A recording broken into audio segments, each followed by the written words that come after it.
everybody, and welcome to the Aggieville Alleycats podcast, where come rain, shine, or anything in between, we're here to deliver to you the Kansas State sporting news that you so love. I'm Ace Edwards, right alongside Connor Baltazar. And welcome to this week's preview. This time we're previewing the Baylor Bears, which K-State is going up against this Saturday. And K-State's obviously coming off of their first conference victory on the season up against UCF. And Baylor is coming off of a decent set of schedules. They are entering this game, a decent set of games, I should say, not a set of schedules. They only have the one schedule. But they enter the game at 3-2, with their notable losses being close to Auburn and the Arizona State game, but picking up wins in all of their other contests, though one was up against Samford, who might be one of the worst FCS programs in the country. I mean, they're better than Tennessee Tech, but that's not saying anything. But so both teams are kind of entering, I don't want to say in the same situation, because, I mean, K-State had 3 consecutive gimmick games, as we put it. Baylor has had a very, very tough opening schedule, but I don't think any of the games have really been quote-unquote gimmicks. But both are sort of at that place where they were both projected to be top of the conference teams going into the year. Even though I never really bought it with Baylor in the preseason, I thought they were going to be a good team. I didn't think that they were the conference contenders that people thought they would be. But they're both still at this stage where, yeah, they've been disappointed up to the point, but there's still half the season left to go. And there's still plenty of time for them to sort of right the ship and put themselves at least on the bubble conversation to being still talked about as a possibility in Arlington towards the back end. Yeah, and on the Baylor hype, I did buy in there for a bit, more in the early odds of the preseason, but kind of as the summer went on, I cooled on it a bit.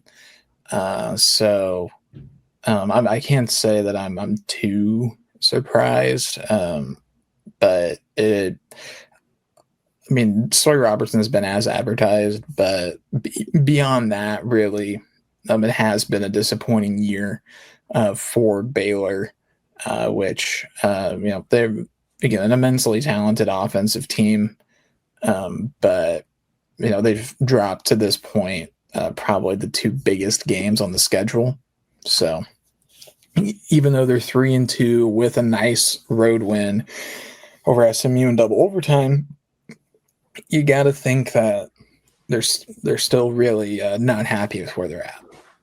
Yeah, and I think that's probably the best way to put it, is they're not happy with where they're at. And you do raise an interesting point, because Sawyer Robertson certainly has been as advertised, and we'll talk about him later. I would argue that just about the entire offense has been as advertised, and that's still not what's winning them games. But we'll talk about that down the line. Now we could go into just kind of the raw stats of it before we talk about their scheme. Yeah. So on Baylor, stat-wise, they rank 11th in yards per game at the moment. But they are tied for 34th in scoring offense. Additionally, they're not the greatest on third downs, so they're about at 68th in the country, converting just above 40% of their chances, so very middle of the pack there, and similarly 67th in red zone scoring. So 87% of their drives they're scoring, 16 out of 20 of those being touchdowns. So some impressive stats there, but the key thing to take away there is that finishing has not been their strong suit offensively, but kind of between the 20s offense has been really, really effective for them. But their big problem this year, more than anything, has been turnovers. They are tied for worst in the Big 12 in turnovers surrendered with West Virginia, and West Virginia is very, very bad. And we're not incurring a curse with that because we don't play them this year. But West Virginia is This year's a cellar dweller, regrettably. I think they're fine with that, though. They beat Pitt, and they know that it's year one with Rich Rod. And that's a pretty major rebuild, but yeah, not a good team, and definitely not someone that, if you're Baylor, you want to be spending any time around statistically. And the weird thing is, it's whenever you think of turnovers, or at least whenever I think of turnovers, especially with this team, you would think it would be interceptions. It's not. It's fumbles. They are fumbling the ball at such a high rate that is what's put them into that tier. And, to some extent, I do believe in the adage that, fumbles themselves are a skill issue, but losing the fumble more comes down to luck. Still, the fact that they are losing, the fact that they are fumbling the ball that often to lead the big or be in the front runner of the Big 12 in turnovers with a team that, if this were the NFL, would be actively tanking is really interesting, especially because they're not throwing picks at a high rate. Sawyer Robertson is taking care of the ball when he has it. It's just everyone else around him seems to have the fumbling problem. Yeah, Sawyer, 17 touchdowns to 3 interceptions this year. So a whopping almost 6-to-1 ratio there, which is just absurd. But Baylor, through 5 games, they've fumbled 6 times. They've lost 5 of them. So sure, a little bit of bad luck on the ball just not bouncing the way they needed to. But at the same time, -3 turnover ratio this early in the season, really at any point in the season, that's going to hurt you, and it's going to lose you games that you might otherwise have a shot of winning. So that, without a doubt, is probably the biggest number that's sticking out in Dave Aranda's brain right now when he's thinking about righting the ship. It has to be turnovers for them, but now we can talk a little bit about their offensive scheme, which is a fascinating little can of worms in and of itself. Yeah, if you're looking at their scheme, it could very easily be described as oops, all RPOs, because that's the vast majority of what they run offensively. Pretty much every running play that they call has a pass attached to it. It all depends on reading one guy out in space to determine whether the ball is thrown or not.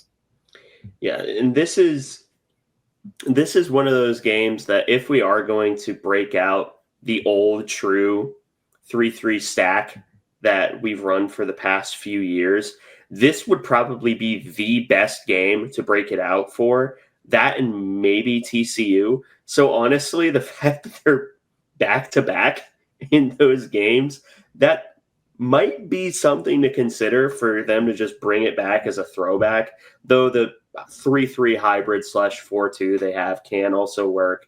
You just have to put a safety down that kind of limits the coverages that you can run. But yes, this offense, everything they call is an RPO. Like, I do not think there has ever been an offense that has been this reliant on RPOs since we started the show. And I don't even think there's one that's close. Yeah, and I'm with you. I wouldn't really be wholly opposed to implementing a little bit of 3-man front and maybe a little bit of 3 high safety situationally this week. I mean, I'm kind of a proponent of being multiple anyways defensively when the situation arises. I wouldn't mind, like 3rd and 12, switch to a 3-man front and just put a safety and as your 3rd linebacker, like Colby McAllister, Daniel Cobbs.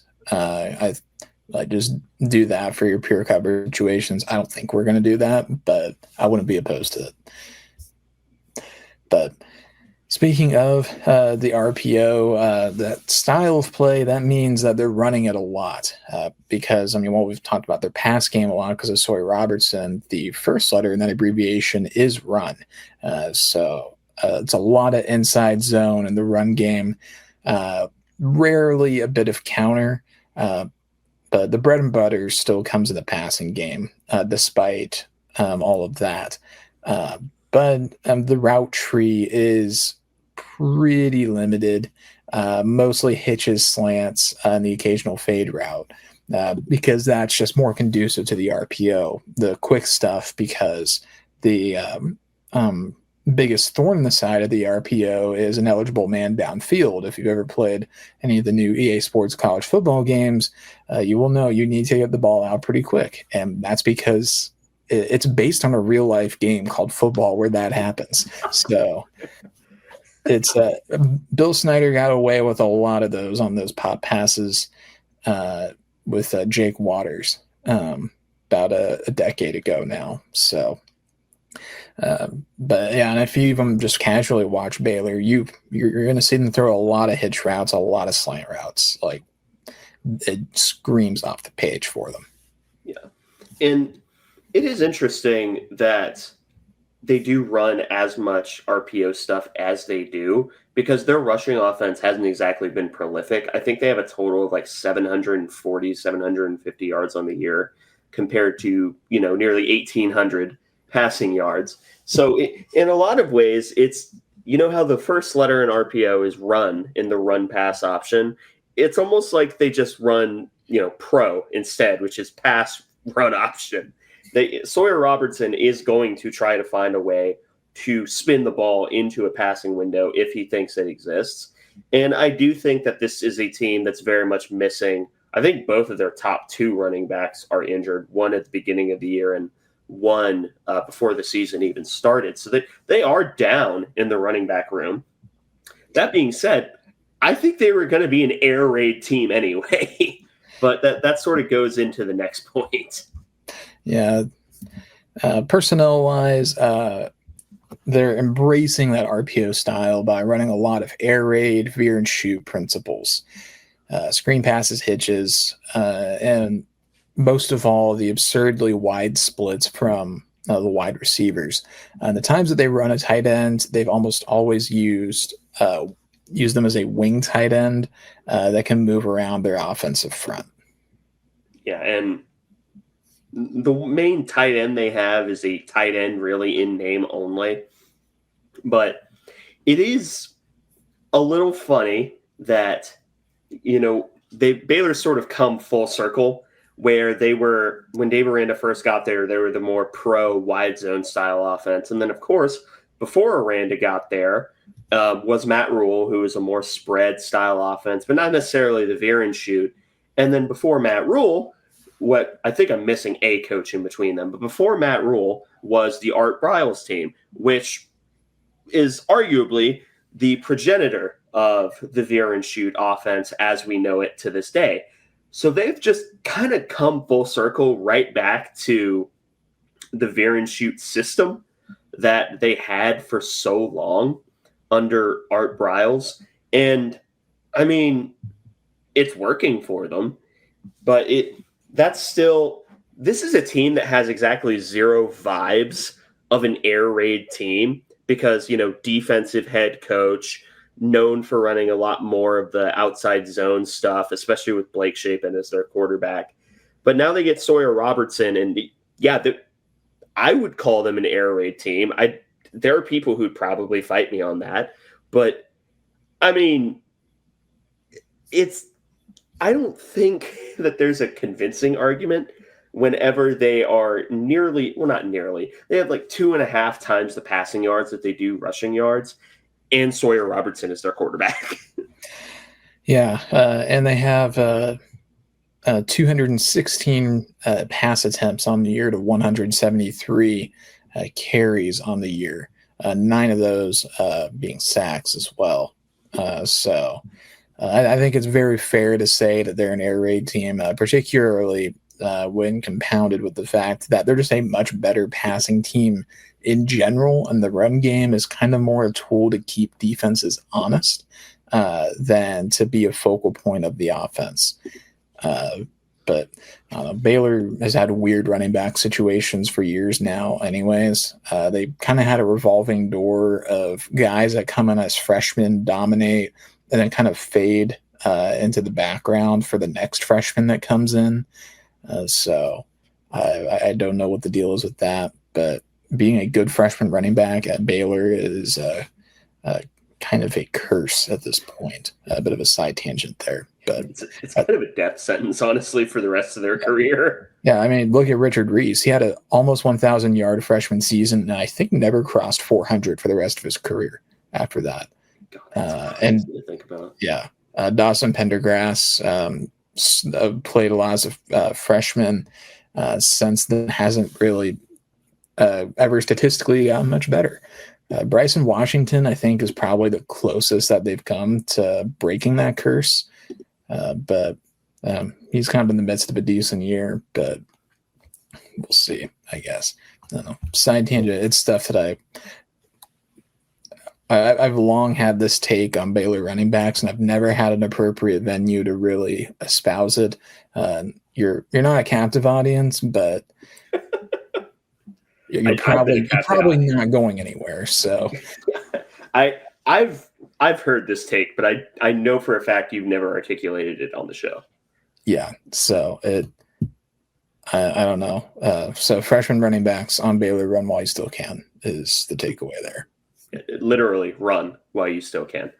Anyway, we have the notable offensive players, of which we have 3 listed, and as always, we start with the quarterback. Yeah, Sawyer Robertson. We've talked about him a lot already for obvious reasons because he is the guy on this Baylor team. Like, he really does embody, I think, the average college football talking heads idea of what a Big 12 quarterback is, because most of those people are kind of stuck in like the 2014 idea of what the Big 12 is, where everybody's just running air raid and scoring 50 a game and there's no defense. Sawyer Robertson does kind of fit that mold. I mean, he's already thrown the ball over 200 times, closing in on 2,000 yards, and 17 touchdowns to 3 interceptions. So he's been a wildly effective passer to football this year. But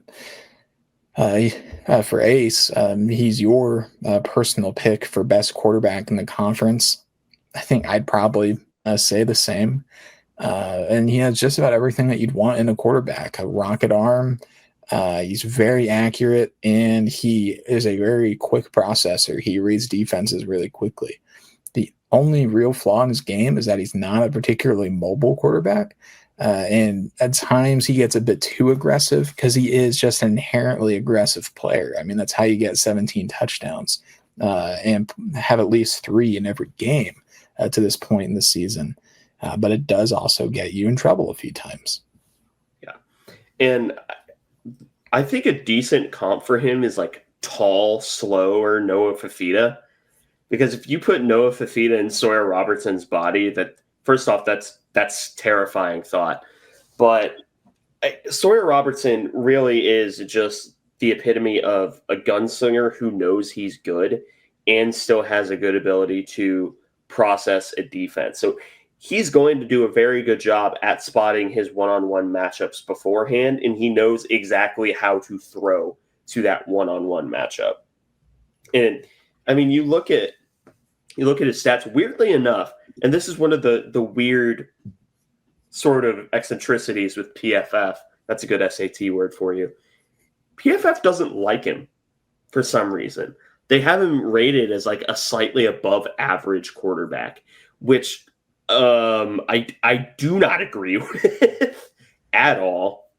I mean, they have him listed as having a 5.2 big time throw percentage and a 3% roughly turnover worthy play percentage. I disagree. I think the turnover worthy play percentage is about right. I think the big time throw percentage is probably a bit too low because sometimes they're not evaluating the windows that he's throwing to, or sometimes they're not accounting for the fact that the sideline is also basically a defender.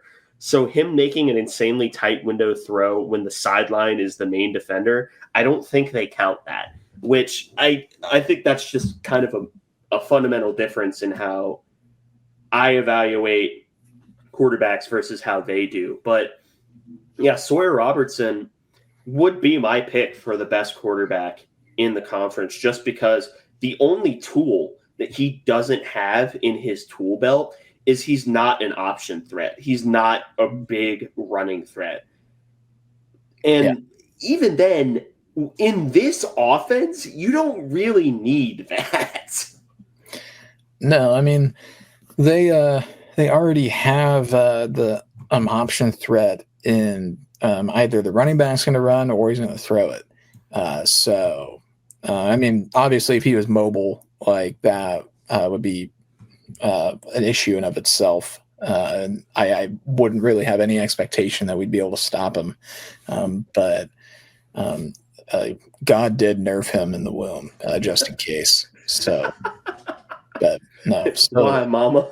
Why wasn't I born fast? to make us feel better 20 whatever years down the road, I guess. But I don't have anything else to say about Sawyer for now. I'm sure more is going to come up, but I think this is a fine opportunity to move on to our next notable player, and that's Josh Cameron, wide receiver.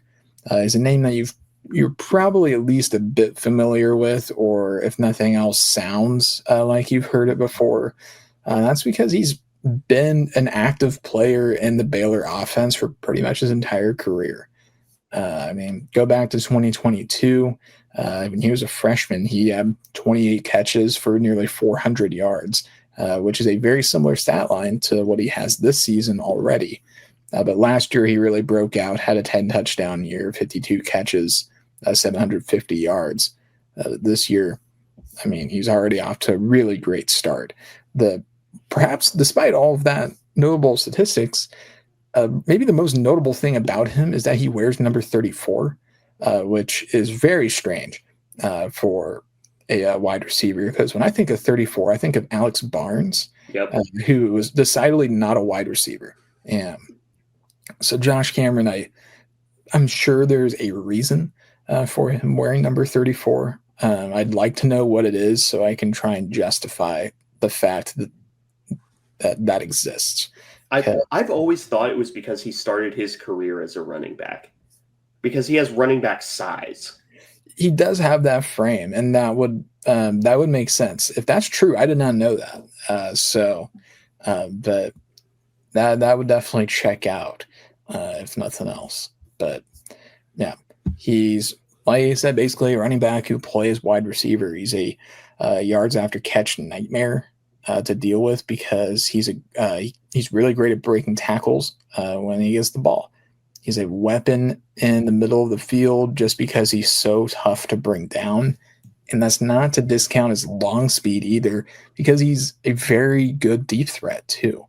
But despite that, he's not the best route runner.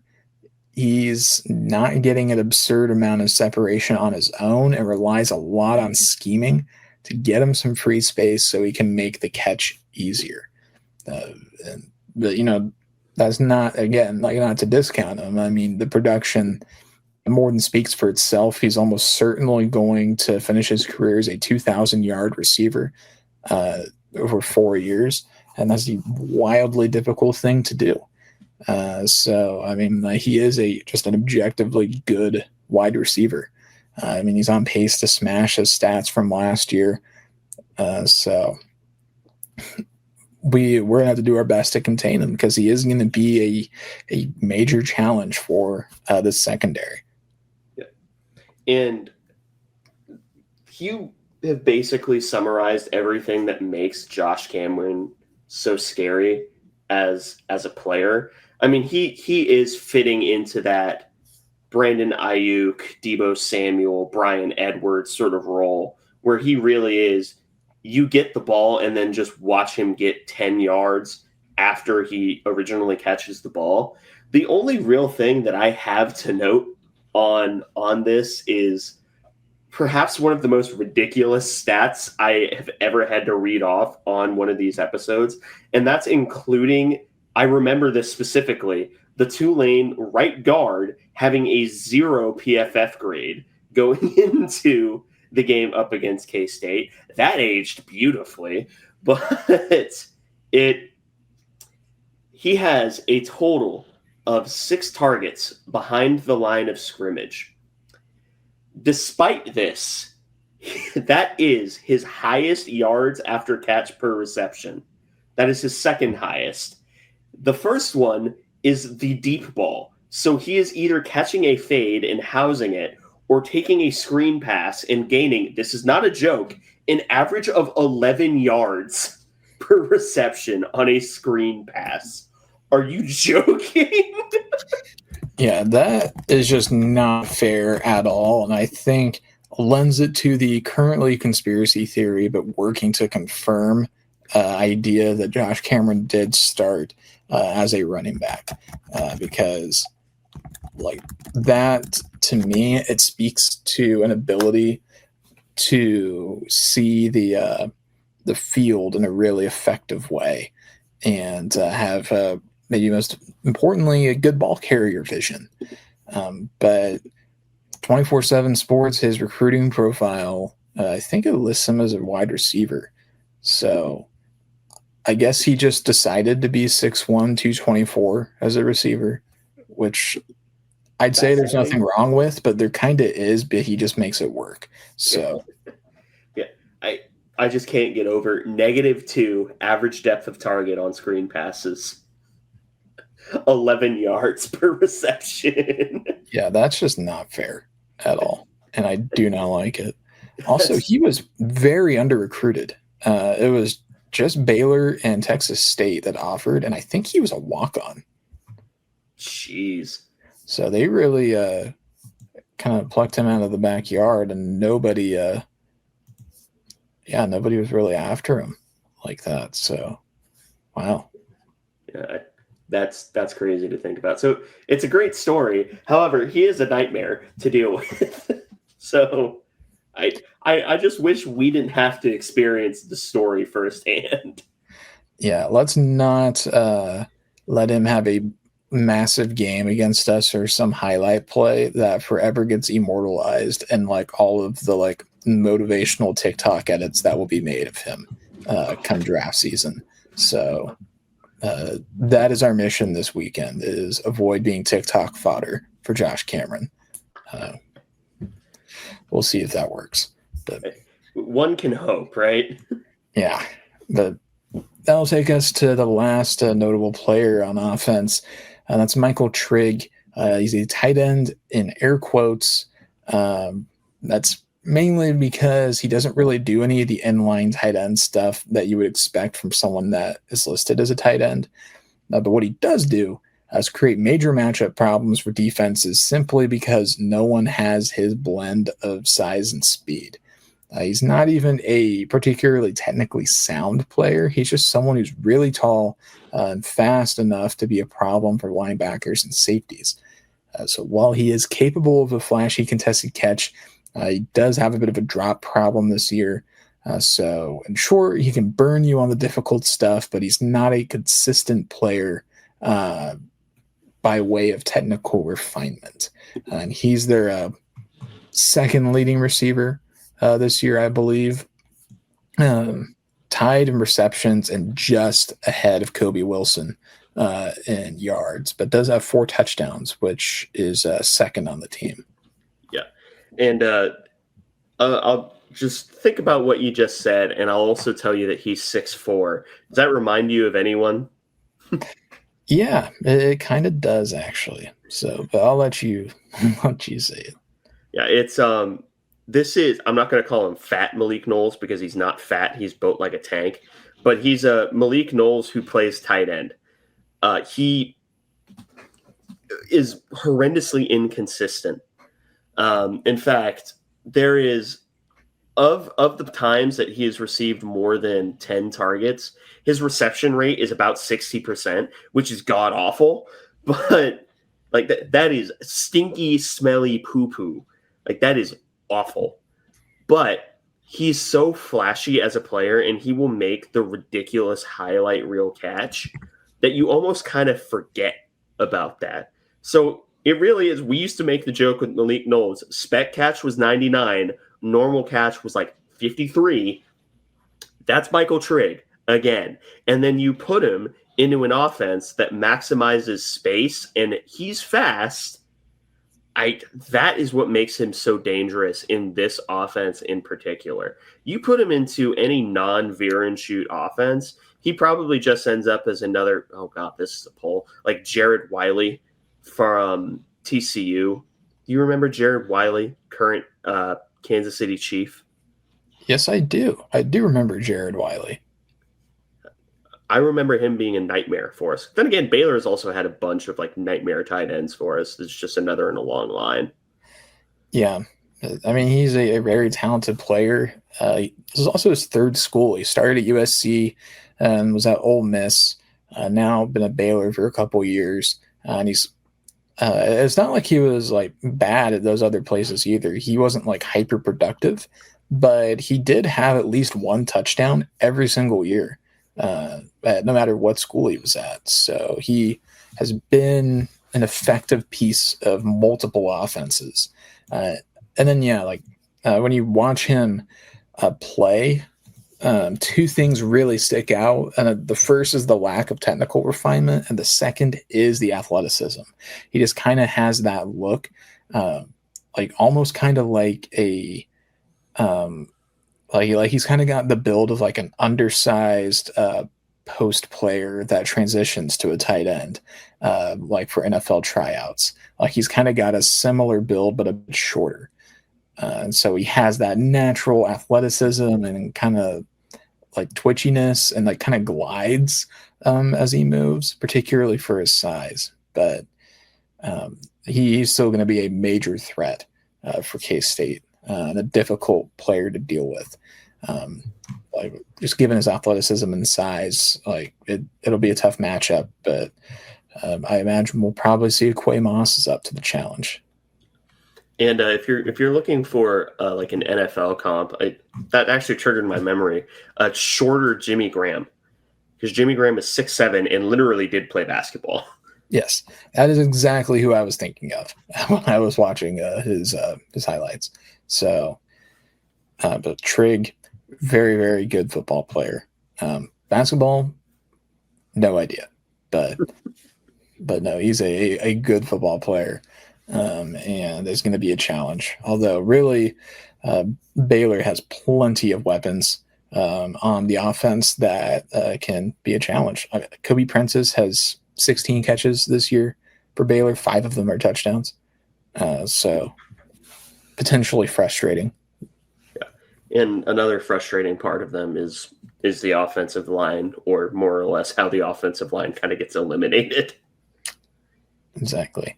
So hopefully the pass rush will be able to get a couple opportunities to get home. But it's going to be a lot of get the ball out fast. So we'll see. Yeah, they only have it listed as 3 sacks being given up this year by this offensive line. That's not because the offensive line is like a collection of world beaters. It's because the ball is literally coming out in less than 2 seconds most of the time. That's a good way to eliminate him. He was the guy in the NFL that I got to CJ Stroud and like the fastest NFL sack in like the last 10 years or whatever it was. Or I can Google this momentarily. Hang on. I can't remember who it is. They credit it as being a sack in 2.09 seconds, but the tackle actually starts in less than half a second. It's just about from contact to ground. Yeah, the Google was quick on this. The fastest recorded sack in the NFL by official measurement was 2.09 seconds by Jeffrey Simmons, the Titans player, against CJ Stroud in November of 2025. Simmons crossed the line of scrimmage in just 0.32 seconds after the snap. Yeah, I was going to say, I saw that highlight. So that's what we need, Uso, if you're listening to this. So if you could just become Jeffrey Simmons this weekend, that would be a great help to the K-State defense. Now I feel obligated to like watch the sack happen because oh my god. Yeah. It really just is not fair. Like, because I mean, every all the context I see it in is people saying like box score watchers are talking about CJ Stroud regressing, and this is the offensive line he has to deal with. One of the top comments is Stroud's got to get the ball out faster. Yeah, that's on CJ, man. It was a handoff too. That's the worst part. You got sacked on a handoff. Yeah, that's just genuinely embarrassing. I mean, not for the quarterback, but for the offensive line. Like they should all like be crying themselves to sleep every night. So yeah, that was a brutal rep. But all in all, this, and I do want to shout out someone on Twitter who actually pointed this out to me. This is like, it sounds scary, but as it stands right now, knock on wood, this seems like, if you look at the stats, a pretty decent matchup for the K-State defense, because they're currently, and this is K-State Man on Twitter, ranked as the best K-State burner per Gabby Gregory, 16th in opponent yards per game, 5th in opponent completion percentage, 25th in QBR, and 8th in opponent passing first downs in a game, or per game, I should say. So, I mean, this has zero vibes of a defense that would be great or good against an air raid team, especially given the defensive breakdowns we've seen. But I mean, statistically, it seems like this is like a weirdly good matchup for them. Now, granted, look at who we've played and look at when we played them, such as a borderline monsoon in Ireland, a triple option team, UCF, and North Dakota. Yeah. And Arizona. Arizona kind of ran on. Arizona's the outlier. But but even Arizona, like, they really leaned on their run game in a way that they don't normally, just because we could not stop Mahdi. So potential counterpoints to those stats. But at the same time, like they are there. And UCF was trying to throw the ball against us. Normally not very well, but they were trying. And their only success was really on just a broken coverage play, kind of a misplay by a safety. And that's kind of been the story in the passing game for the most part for K-State. It's really been more big plays that have burned us rather than a kind of a sustained drive sort of deal outside of those first couple games, really. So this is something to keep an eye on, although this will be, of course, the greatest test that the pass defense has faced all year, and it's not really close either. But hopefully guys like Zayshawn Rich and Quay Moss are going to be ready to step up to the plate and handle that challenge, because we're going to need our best cover guys to play A-plus games. Yeah. And I will say, just kind of, I'll save that for like the stories to watch later on. Now we can get into the defense, and in a lot of ways, this is just another year, another Dave Aranda defense, which if you want the short version of it, hyper complex defense, and yes, it shows. Yeah, in some ways, you do know exactly what you're going to get from these units, but it's you know exactly what you're going to get, and that you kind of don't know what you're going to get play to play. You know there's going to be a lot of variety. It's multiple fronts, match coverage, and some very exotic pressure schemes. So you know you're going to get stuff that is just going to be challenging to prep for. Yeah, and the funny thing to me, and this has always been the funniest thing about all Baylor defenses, at least to me, is if you are like trying to read something pre-snap, or you're trying to do basically every single thing that quarterbacks from a very young age are taught to do, it becomes so much harder to play against this defense than if you're just playing on vibes. Like, that is, match coverage is very good against robot quarterbacks. It's not good against quarterbacks that operate entirely on vibes. So I'm not saying that Will Howard, whenever I've said the 4-letter name in some communities, I'm not saying that Will Howard was operating on vibes when he just blasted Baylor in the Big 12 championship season. I'm not saying he wasn't. Yeah, I mean, to be fair, that was a great game, but there were definitely, I think it's fair to say there were at least a handful of vibes-based passes, like the laser to Sinnott between a couple of defenders that certainly felt vibes-based. It may have been based on some scout tape, but I think a throw into that tight of a window, unless you're just a top flight NFL quarterback, does inherently have at least some vibe foundation to it. Yeah, that still might be the best throw that I've seen a K-State quarterback make. Yeah, that was an absurd throw. And also I think maybe a throw that among the modern K-State quarterbacks, I think only Will would have attempted it in the first place. I'm trying to think, like, I don't think maybe Avery might, but I don't think he would actually, now I'm thinking about it. But that doesn't seem like an Avery throw, like tight window over the middle. I think he'd be more likely to take a tight window on the sideline, if anything. I will say that you were correct that your first vibe was Avery trying to attempt that throw. Do you remember the Garrett Oakley touchdown pass against West Virginia last year? Yes, that was borderline the same throw. Mm-hmm. Yeah, but like the only difference, I guess, would be for Garrett Oakley's in the second round draft pick. That was what I was going to say, but that is a factor. And I guess different route, more of an end breaker post for Ben Sinnott there. Oakley was running, I think, a bit more of just like a go ball or a seam ball.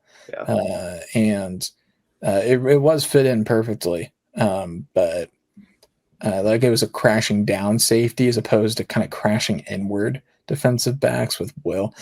This is so far off the beaten path in the Baylor preview.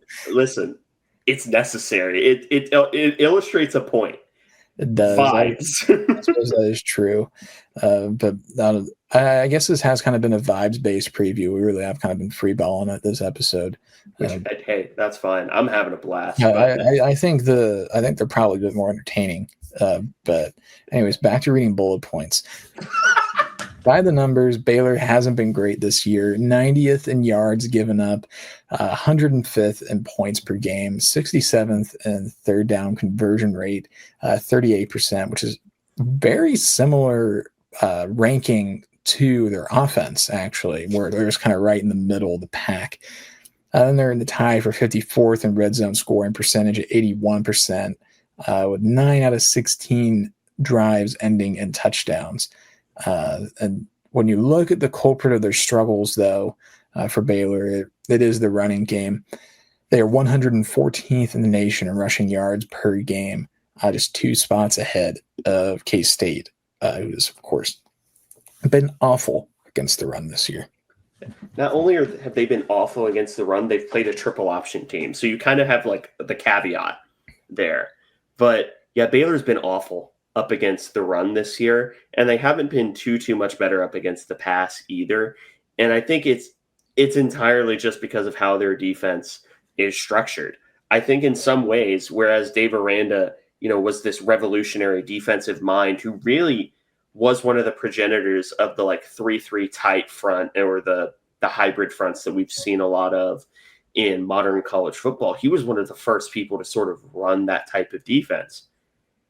And then everyone figured it out, and he has had no counterpunches since. And he isn't recruiting to the level of a Georgia where they can just keep running basically that exact defense without any trouble. Although Kirby Smart, to his credit, is also like a defensive wizard too. And he's not the only one. Blake Baker with LSU has been able to do it at multiple stops. He has to have killed someone. That's the only reason that he is not a head coach. I will stand by this. Like, there is no reason that Blake Baker should not have been a head coach outside of he either wants to be a career coordinator or has killed someone. So, point being, Dave Aranda is without a doubt a really good defensive mind, but he's just kind of someone that hasn't picked up any counter punches to his defense that he really was kind of the innovator of. Yeah, it's been very interesting to kind of see the gradual decline of Baylor's defense since Aranda has arrived, given that he is considered a defensive guru. But looking at the film for Baylor, Jackson Arnold, who is at this point really a verified mid quarterback, ran all over them in the season opener, and that trend has continued for Baylor because of how they play their coverages. So a lot of too high safety match coverage and losing some of the guys that were their main run stuffer previous years. They have massively regressed in that area. They're almost always playing with a lighter defensive box. So that makes lives a lot more difficult when you don't have either a elite nose tackle or an extra linebacker or safety playing in space. They also lost their main run-stopping linebacker of previous years. It was Gabe something. He was there since, like, before Christ. And he just was a lot of what made their run defense so good. And Siaki Ika isn't walking through that door anytime soon. I do want to give a brief shout-out to DK Kalu, who's on this team, former K-State target. But even then, he's not Siaki Ika. And that's a big reason why this Baylor team has been so poor up against the run, because in a lot of ways they're kind of overthinking it. They're overthinking defense. Are you thinking of Matt Jones? Is that linebacker? Yes, Matt Jones. Thank you. What did I think? Gabe Powers, K-State. Okay. I have no other explanation. We can move on. Okay.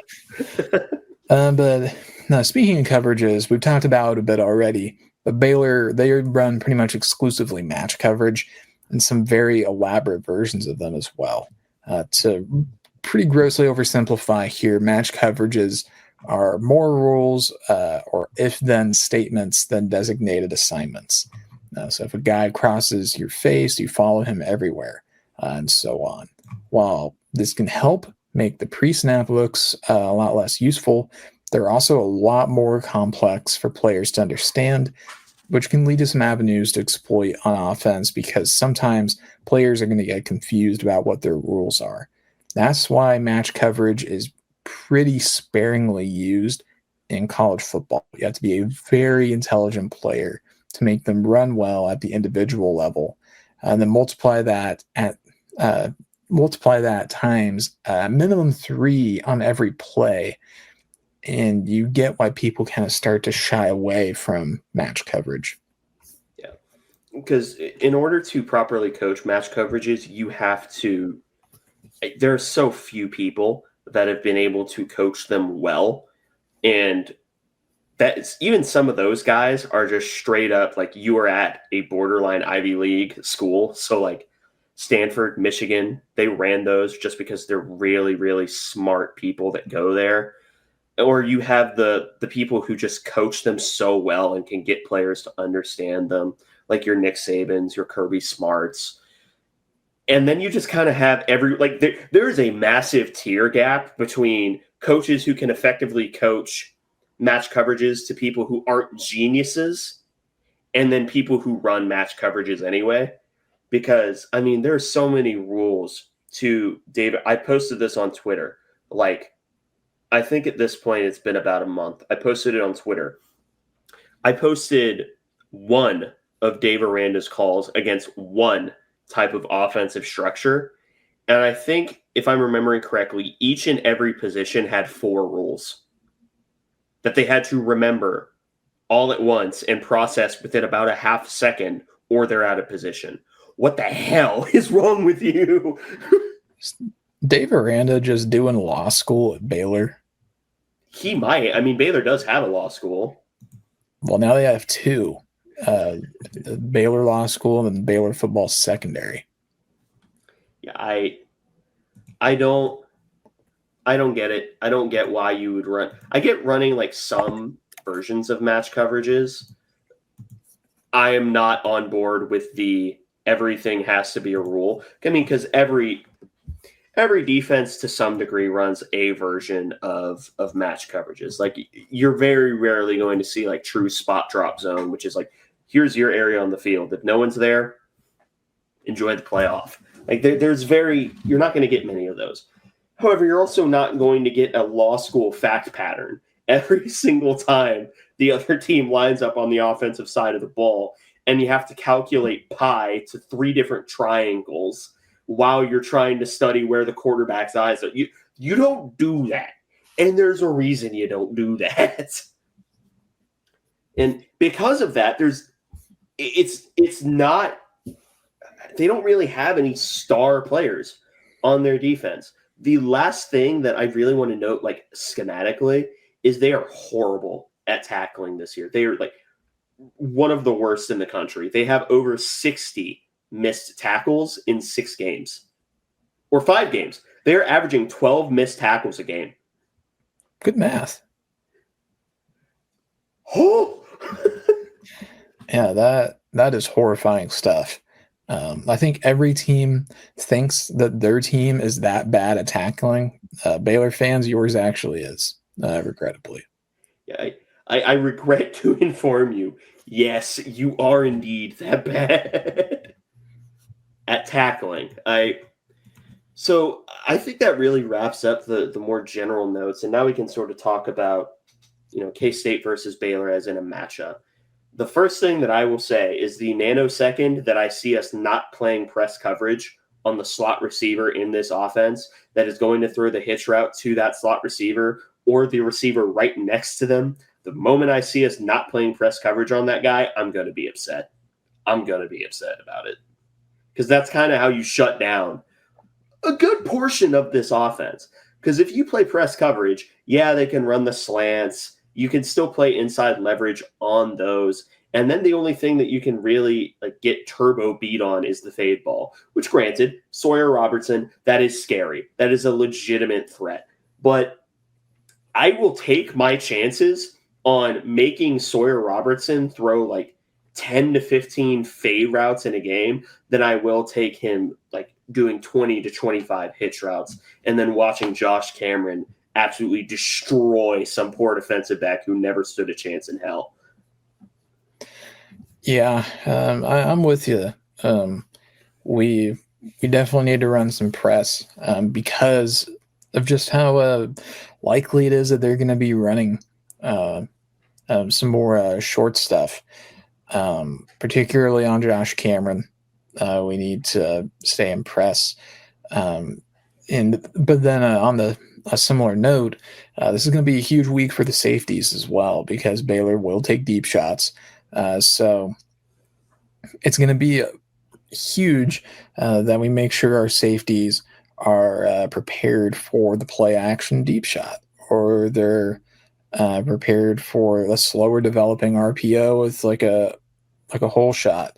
So it's going to be tough on the safeties. They're going to have to have really strong eye discipline, and they're not going to be able to get away with taking several steps forward.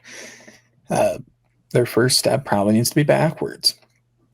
So it's going to be tough on them, but hopefully we can get some solid coverage on the back end and prevent Baylor from getting over the top on us in the passing game. Yeah, and I will say that I really like press coverage against specifically RPO teams because, that half second that you have them in press could be the difference between a completion and an eligible man downfield. That's why I like press coverages against these types of teams so much. But on the opposite side of the ball, I think K-State really just needs to commit to running the football. The Baylor defense does not scare me. Their offense scares me. What terrifies me more than anything else is this game coming down to a shootout, because I don't think it's a shootout that K-State can win. And it's not for lack of trying. I think Sawyer Robertson is just that good. But I do think that K-State kind of has to limit possessions and commit to playing that more ball control efficient defense that or rather offense, that Matt Wells has seemingly tried to commit to this entire season. You can complain about that philosophy all you want. You can also, it's very difficult to argue that it's not good against this particular type of team. Yeah, I'm glad you said that because I was thinking similarly that maybe Matt Wells' scheme might actually be kind of effective against this Baylor squad. I think that maybe some of his levels concepts might work well. Um, I I think Mills might work well against this team, but most importantly, we need Dylan Edwards to keep the running game going. Hopefully, the offensive line combination is a little bit more set in stone. I'd like to see more Devin Boss, and I'd like to see some more Gus Hawkins this week. I think that those two played well last week, and I think that if we can keep them in the game, I'll be a bit more comfortable running to either side because it really has been mostly running to the left that has worked. But I'm hopeful that the offense can move the ball consistently against this Baylor defense. And I think that leads us into offensive and defensive MVPs. We'll flip it. We'll do it differently this time. We'll start with defensive MVPs. To me, I think the obvious pick for me is Gunnar Maldonado, especially coming off of a really good performance the previous week up against UCF. Now, first things first, Sawyer Robertson is an infinitely better quarterback than Taven Jackson, but the principle remains the same. Gunnar Maldonado is going to need to cover a lot of space against this defense, and he is the safety that I trust the most to cover any of those sort of hole shots that Sawyer Robertson is so prone to trying hitting up against any sort of too high safety structure. He's the only one that I really trust to be able to get there and understand that pass off particularly well. Though I will give an honorable mention to Quay Moss just because he's going to be like the true slot guy. Yeah, and I think I might actually roll with Quay Moss for that reason. I think that we may see him on Michael Trigg quite a bit. So, and Quay Moss has the team lead in interceptions right now. Both of them have been pretty impressive interceptions and have been tough grabs without gloves as well. So I don't know if it's on purpose or if he just like keeps forgetting them every week. But I've been a fan of Quay Moss so far. He's been one of the few that I think you could say has consistently brought a lot of energy, even before we kind of started to emphasize it a bit more in the locker room, which you'd hope would be kind of default for most players. But Quay was making his own energy most of the time. So I'm looking forward to seeing him in coverage this week because I don't think there's a lot of guys on our roster that are going to be capable of providing good coverage against Michael Trigg, but Quay Moss is one of them, I think. Yeah. I will also say that he's actually the second defensive back that does not wear gloves, the first of which being Justice Clemens. He also does not wear gloves. See, I did not ever notice that with Justice Clemens. Quay Moss, I noticed immediately. I'd never noticed with Justice Clemens. I think it's because Clemens wears white wristbands on both of his wrists. That's probably it then, because he does actually like have gear. Like Quay Moss just is like default Road to Glory character before you customize. No, that is Cody Stufflebean. Yeah, like which like he's the original like default Road to Glory player for sure. Quay is like trying to follow in that footsteps. I think he at least wears an undershirt though.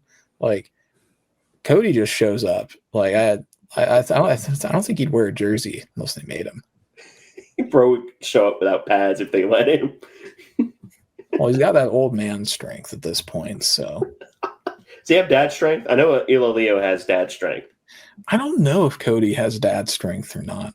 Should have asked him. He used to be a next door neighbor to my fiance. Oh, so I should have asked him sometime. But no, he's married though, I think. Okay. Anyway, you get first pick for offensive MVP. Yeah, this week I'm going to go with Dylan Edwards. I think we kind of underestimate, or at least I did. I won't speak for you, but I think I underestimated just how big of an impact he would have when he came back. But it was a huge night and day difference with him in the lineup as the lead running back. So I think we need another big game from him this week. I'd like to see him maybe even get a bit more involved in the receiving game. We saw he drew a lot of attention in the passing game, although he wasn't involved that much. But I wouldn't mind getting him the ball in a few different ways. Yeah. I feel like Dylan Edwards is kind of like the correct option here, especially when they struggle so much against the run. The only other option I would say is like Avery, just because his potential to run should terrify Baylor in particular. And I don't want to say that I thought, Dylan Edwards was like this integral piece. I thought that he was important. I didn't think that he would have as big of an impact as he did. I thought he was important, but I mean, wow, it's like a night and day difference between him and Joe Jackson. And that's not because I think Joe Jackson is bad. I think that he's just kind of lost a little bit of vision with a new offensive line coach, different blocking tendencies, and a different play caller. I think he'll figure it out. But, I mean, Dylan Edwards just makes such a big difference in this offense in particular. Though, for the sake of being different, I will say Avery, though I will mostly say that that's Avery running the ball. So maybe we get another one of the Blake Barnett package, which if this is the only other game we break it out, that's fine. Yeah, I'll be curious to see if we do that again because, I mean, it worked so well not being on tape, but, now it's on tape. So I'm hoping that we have kind of a counterpunch or like another wrinkle to add. The ball, for example. Yeah, he throws the ball or like we run a reverse or something like that. Like there's some pretty obvious next steps to take in this. Like add a third quarterback to the formation, for example. Let's throw Dylan Duff in there. Because we know damn well Jacob Knuth is not a running threat. Correct. So there's options available. If Ty Bowman was still on the roster, I'd say throw him back there as a former quarterback. Yeah, I can't believe we never threw a pass with Ty Bowman. I can't either. Well, yeah, that would have been a good option. I think we threw one with Sammy, didn't we? At one point, Sammy Wheeler. I don't think we did. It's not that I remember. Maybe we did. Maybe I'm thinking of like a reverse pass where he was wide open against KU, like in home. I don't remember. I can't remember either.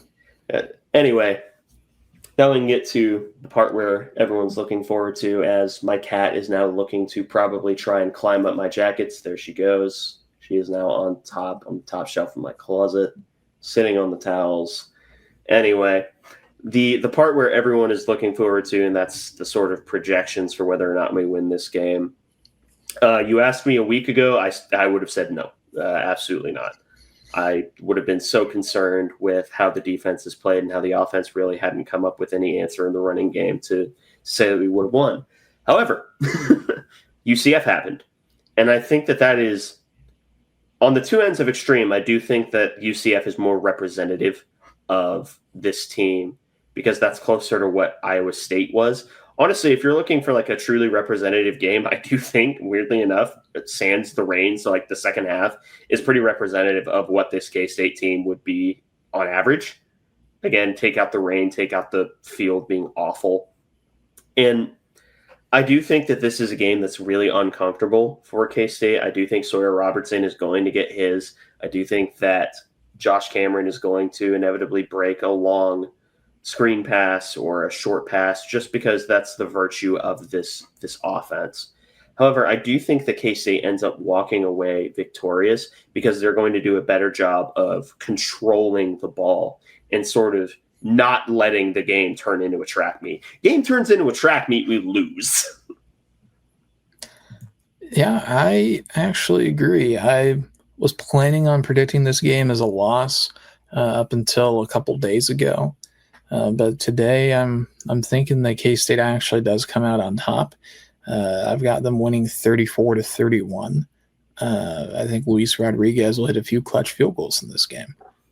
But I agree with you, though. If this becomes like a track meet getting into like 40s, 50s, like I think it'll be probably like a 10-point loss for K-State. I think we can do just enough to like kind of keep up, but I don't think we win that. Yeah. I think if either team if K-State has to break like, I'll set the line at 30. If they have to break 30, I think they lose. Just because that means that more possessions have gone up, more plays are being run. And I think Baylor is uniquely equipped to deal with more plays on their side being run. But yeah, I do think that this will be an interesting game, and God, is it nice to have hope again. Yeah, it was getting tough to do these there for a bit, but yeah, UCF, that was a huge program win. I'm hopeful that some of the comments made by players end up being accurate, where they've been like kind of like energy is contagious, and like they, but at the same time, they've been pretty forward about like trying to like leave the win behind, and like like it doesn't mean anything now. So I mean, they're saying the right stuff. So we'll see if that translates to the field. But I know I have cautious optimism for the game.